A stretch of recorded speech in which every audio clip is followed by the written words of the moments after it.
If you just know you're that girl, yeah, you just have no choice but to be that girl. And I feel like I'm that girl. Welcome back, or if you're new, just welcome. In fact, I'm seeing that over 90% of you guys are not subscribers. So if you love luxury unboxings and shopping hauls and styling videos, then why don't you click subscribe right now while you're thinking about it. Since there are a lot of new people to this channel, I wanted to give an updated designer bag collection video. As you can see, the shelves behind me are blank. So as I rank the bags from least favorite to favorite purchase, I'm gonna place them behind me for further display. I'm gonna tell you where I source them because I get my bags from all different places. And again, I'm ranking them from my least favorite to my most favorite, and that's gonna be rated on a bunch of different things like exclusivity, functionality, the backstory behind why I have it. So I wanna get started with some honorable mentions because I know that on this channel we do love luxury and designer brands, but there's a lot of brands that fall in that in-between where I guess we would call them high street, but it's like they're not quite designer luxury, but they're definitely not like a Target bag for $15. So my first bag that I am going to show off is my Jean-Michel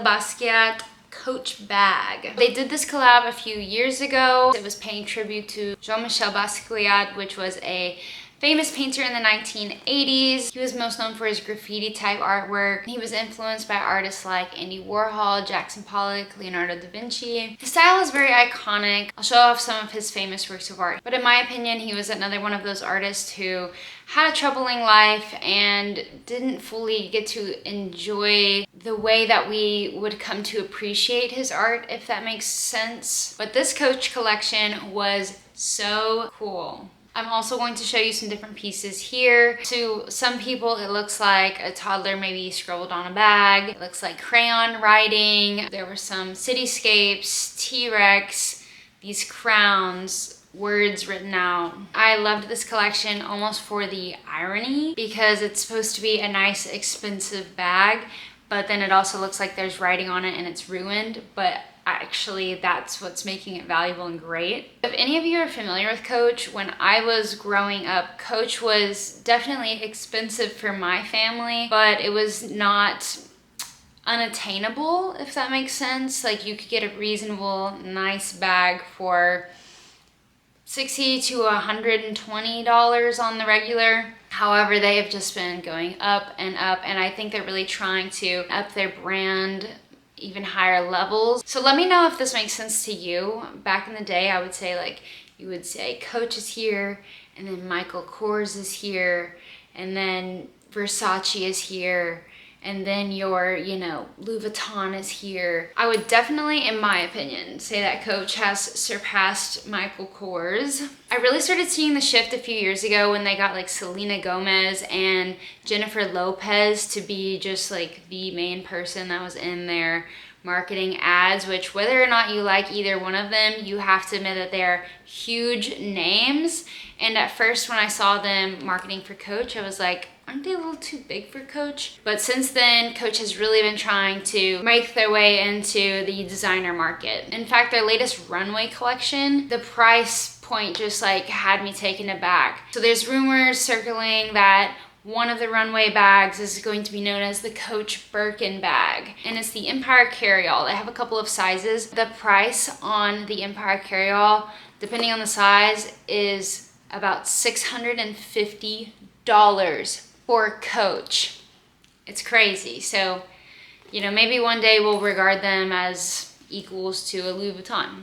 Or maybe it's just our economy. But anyway, back to this purse in particular. I knew of the collaboration. I was like, that price point is too high for me right now. I believe I was in college. I walked into a Coach outlet and this was here, and I don't remember the price, but it was a significant discount. Like, it was honestly so disrespectful that this was discounted that much. I took it, and I almost got more than one piece and I wish I had of.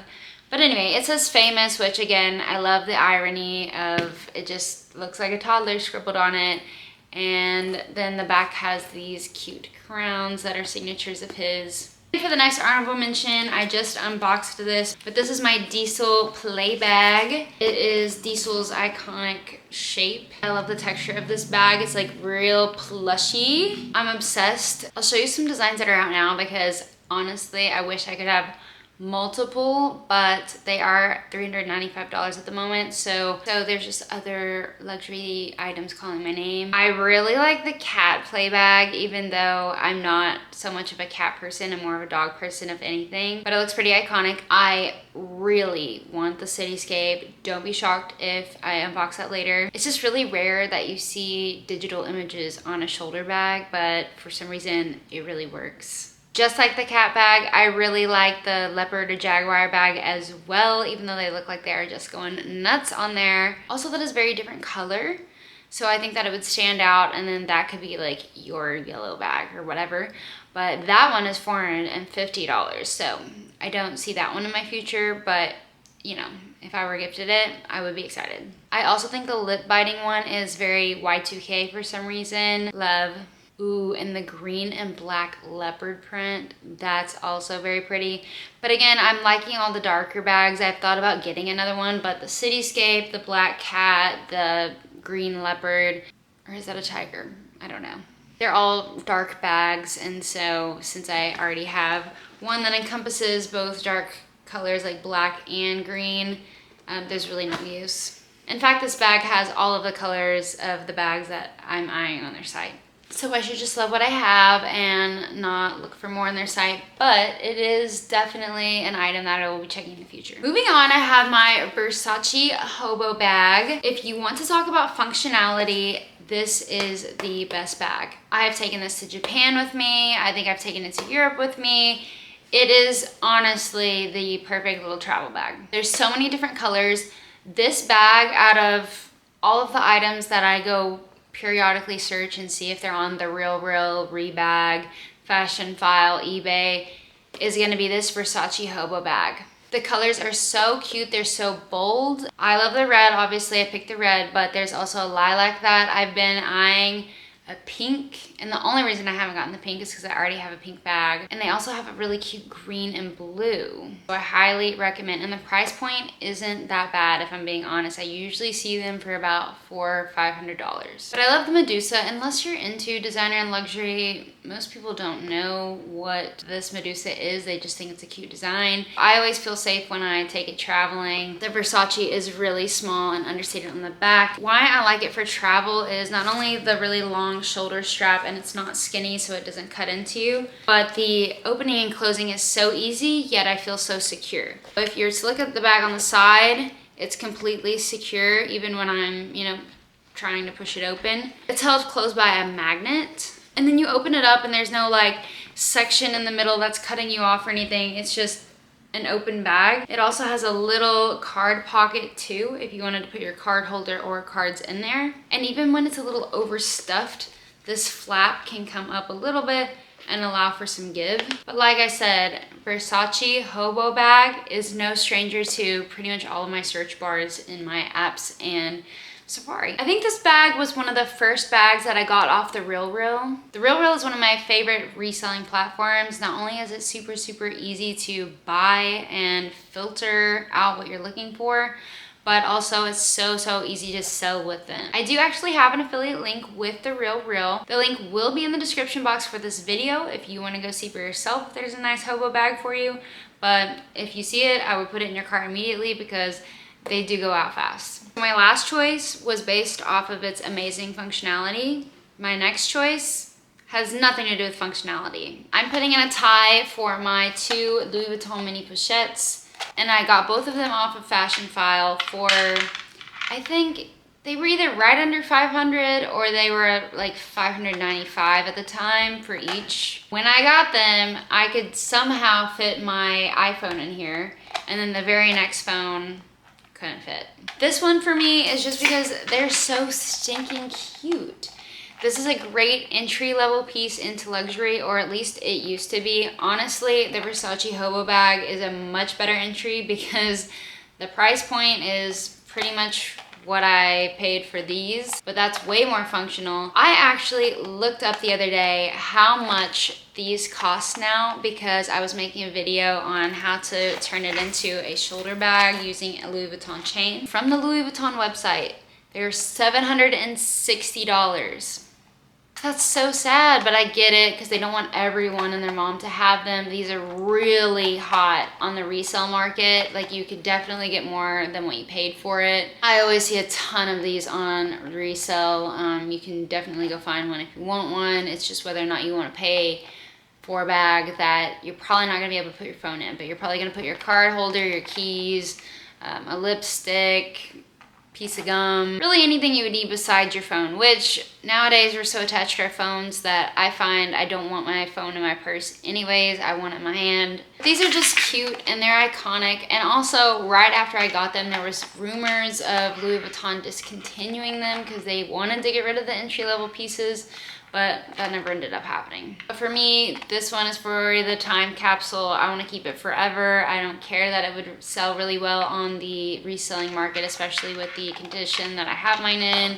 Mine still have not patinaed. I'm always going to keep these for Mims. Another little archive history thing that I like about these is that I actually got them in 2 different dust bags in 2 different boxes. This one is a very old box, and then this is like the box. It's pretty similar to the one that we would know today. Just like the Star Trail boots that I was talking about in another video, they always have the classics for sale. So for example, the 2 that I have, the Damier Ebens in the blue, and then the classic monogram print, and then they also have the Damier Ebens in the brown. They're gonna always have those in every single season, every single collection. But when they do have a new collection, they usually do a mini pochette that is geared towards that collection. Like, they've done a black and white, they've done holiday themed ones, they've done the passport stamps. I think I'm done with my mini pochette collection. I just wanted the classics. This one will be short and sweet, but it is my Louis Vuitton Neverfull PM.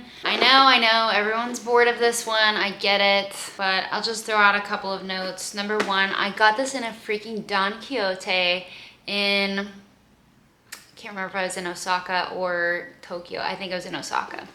I got this in a freaking Don Quixote. If you don't know what a Don Quixote is, it is this massive store. If you ever go to Japan, you have to go. Or it's honestly a crime if you don't go. They have everything under the sun, and some of them have luxury items in there. It was crazy. I bought some YSL earrings. They have it in cases. It's real. Japan is very anti-counterfeit. I love this bag for the story. Every time I go to Don Quixote now, I go and see what they have. Some of their prices are better than the US. Some of them are the same. I love this bag even more now that I know to style it in different ways. If you don't know, you can style this bag in 4 ways that look completely different. I do have a video up if you want to look at that. But it's a classic. There might be too many of them in the world for some people, but you have to admit that they did something right. It was honestly really hard to rank between the next 2 bags for different reasons. I think that next I'm going to choose my Bulgari Serpentine Tote. This one is a piece of art. It is really tiny. If you put your phone in it vertically, it's still gonna be poking out, especially because I have a Pro Max. It does come with a shoulder strap, but the top handle is so exquisite, it just feels incorrect to use it as a shoulder bag. Craftsmanship is amazing. The Serpentine has red eyes. The leather is so soft. I saw this on Farfetch, I believe, for the first time. They have a black and a white. And then they had some crazy bedazzled versions as well, but the most basic were the white and black. And it was like an off-white cream.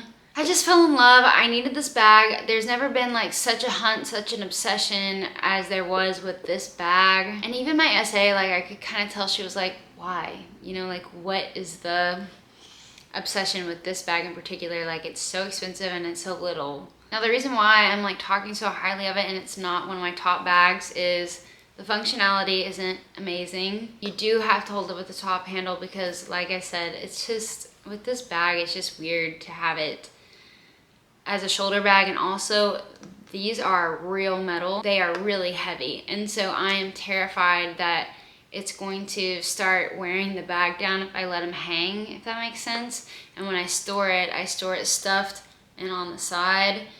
Because I think if you were to do it like this, it's either gonna come in or maybe fold out. So I do have to baby this bag. And I just think it's almost too beautiful for every day. So I think you really need to have like a gala or something. And the thing is it's hella gold, so you have to be in full gold mode. You know, you can't be wearing silver jewelry and then carry this bag. Next, we have a Louis Vuitton mini moon bag. Supposedly, the mini moons actually came out the day that the Barbie movie came out.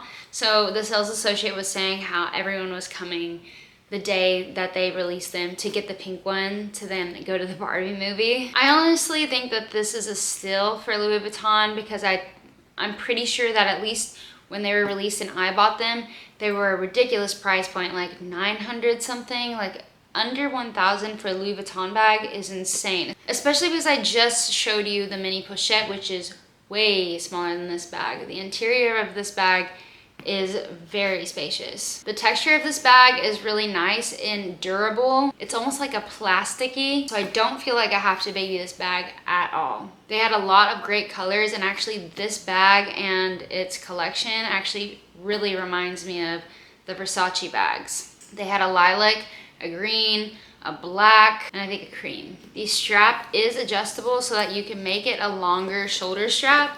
I think it's really cute this way, and you can do a top handle and like have it really in your armpit, but if you're gonna have no sleeves and your deodorant on, then I would suggest that you open it up all the way and make it sit further away from your armpit. But this bag is super cute, super Barbie, and I love the hardware here because I do have Louis Vuitton stud earrings that are this exact LV logo here. I don't find myself grabbing it a ton just because of the color. I also think that this bag looks a little Y2K.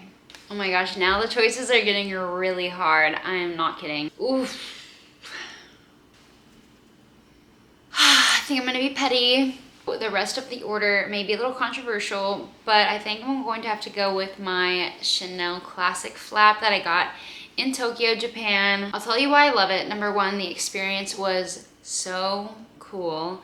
The store is called Amour, and it is only Chanel. It is exclusively Chanel resale. Even if you have no plans of purchasing a Chanel bag, you should at least go look. It's so cute, so pretty, so pink and girly. And it's not like walking into a Chanel store where you might feel intimidated, or you know, there's rumors of the sales associate being snooty or maybe the other clientele.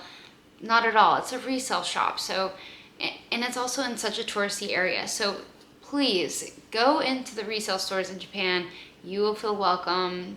Don't worry at all. But anywho, I have a video all about Tokyo designer resale stores, so go watch that video for more. I loved the experience of getting this, but I'm also super proud as a collector that I have a Chanel that has the real gold clasp and chain, because Chanel doesn't do that anymore. Even though their prices are so much more expensive, they upped the prices and took away some quality. The reason why I said I'm being petty is because I'm just simply not the biggest Chanel fan. I mean, in theory, it looks beautiful and luxurious and classy, but I mean, every time I've touched a Chanel, like, I don't know how to explain this to you, but I think like growing up and seeing them, I thought that they would be really pillowy and luxurious, but it just feels so light and cheap, and that's how all of them felt. I love this bag. I think it's the perfect color combination. So much so that I think I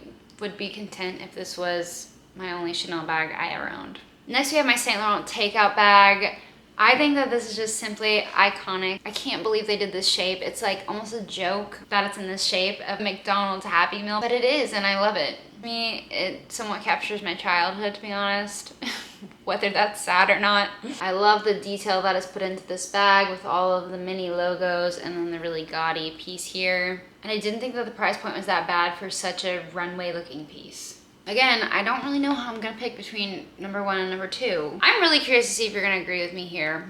My next to last, my runner-up favorite bag at the moment is going to be my Christian Dior saddle bag. Now, honestly, as I pulled out my bags, I was like, this is gonna be my number one.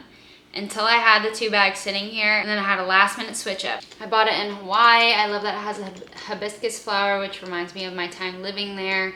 It has a tiger, which is really dorky, because not that I enjoyed high school in the slightest, but I was always a tiger growing up in my schools. So the tiger is like a little meaningful to like my hometown and growing up, I suppose. And then the color is just delicious. It's a perfect neutral. And then I love on the hardware, it's not just gold. It looks a little worn and bronzy and scratched. It's not scratched, but that's the look. The reason why I didn't put it as my number one, even though I figured I would because I love the design so much, is the functionality of it. It's a really weird shape. I mean, as you can imagine, this isn't as deep as this side. So when you're putting things in there, everything wants to come into this bottom portion, which can be a little annoying. It's nothing too crazy because anything important you can put in this back flap. Also, one thing that shocked me with getting this bag is like the interior is pretty much the same piece of fabric. Not pretty much, it is the same piece of fabric that you're seeing on the outside. So it looks very, I don't know the word, not industrial, because like that's for an interior of a building, but like there's no frills in here, if you know what I'm saying. That's not gonna do anything. What am I trying to convey here? Like, you can see all of the sewing and inner workings of the bag just sitting in the bag, if that makes sense. Like, there's not a lining. Is that what I'm trying to say? There's not a lining in the bag. The inside of the bag doesn't seem that luxurious. Like, for how much you pay for a saddle bag nowadays, because the price has increased like crazy, I'm just like, we can't get a lining. And then my favorite bag at the moment, and maybe it's just because it's my newest bag, it is my Louis Vuitton, I'm calling it my Louis Vuitton Kelly bag, because it does look like an Hermes Kelly, and also Chanel came out with a Kelly bag. They didn't officially call it a Kelly bag, but everyone else did. This is vintage. I got it from Japan. It's in immaculate condition. I didn't even know that this style existed until I unboxed it. I know I just went over this in the unboxing video, but again, I love the clasp. That is my current collection as of September 2024. Thanks for watching, and like and subscribe so you don't miss what I add to this collection. If you just know you're that girl, Yeah. you just have no choice but to be that girl. And I feel like I'm that girl.